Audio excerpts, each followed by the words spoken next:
முயற்சி எடுத்தா ஒரு சாதாரண மனுஷனும் சயின்டிஸ்ட் ஆகலாம் அப்படின்றதுக்கு, என்னோட மனுஷன் ஒரு எடுத்துக்காட்டுன்னு நான் சொல்வேங்க. நீங்க எல்லாம் வருஷா வருஷம் கேலண்டர் வாங்கணும். ஆனா நான் இனிமே வாங்க வேண்டியதில்ல. எல்லா வருஷமும் இதே கேலண்டர் வச்சு யூஸ் பண்ணிக்கலாம். இது ரொம்ப அழகா, அதே சமயம் ரொம்ப இன்னோவேட்டிவா இருந்துச்சு. எனக்கு வேற ரொம்ப பெருமையா இருக்குங்க. இவ்வளவு நாளா இந்த மனுஷன் இந்த திறமையெல்லாம் எங்க ஒளிச்சு வச்சிருந்தாருன்னே தெரியல. அவ்ளோ அழகா இருந்துச்சு இத பார்க்க எனக்கு. இந்த ஜாவா சுந்தரேசன் போல கலக்குறீங்க அப்படின்னு சொன்னதுக்கு ஒரு மனுஷன் இந்த கலக்கா கலக்குவான். எது எப்படியோங்க. இவருக்குள்ள இப்படி ஒரு சைடு இருக்கிறது எனக்கு இப்பதான் தெரிஞ்சது. ஒரு சிலர் கமெண்ட்ல சொல்லியிருந்தாங்க, "நீங்க 2 பேரும் நல்ல பேரு" அப்படி இப்படின்லாம் சொல்லியிருந்தாங்க.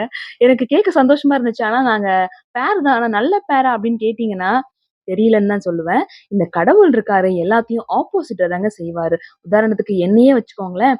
நான் கொஞ்சம் பொறுமையா இருப்பேன். அவரு படபடன்னு எல்லாத்தையும் செய்வாரு. நான் கொஞ்சம் யோசிச்சு பேசுவேன். அவரு எல்லாத்தையும் பேசிட்டு அப்புறம் தான் யோசிப்பாரு. நான் பக்கா வில்லேஜ் பொண்ணுங்க. ஆனா இந்த மனுஷன் போகாத நாடே இல்ல.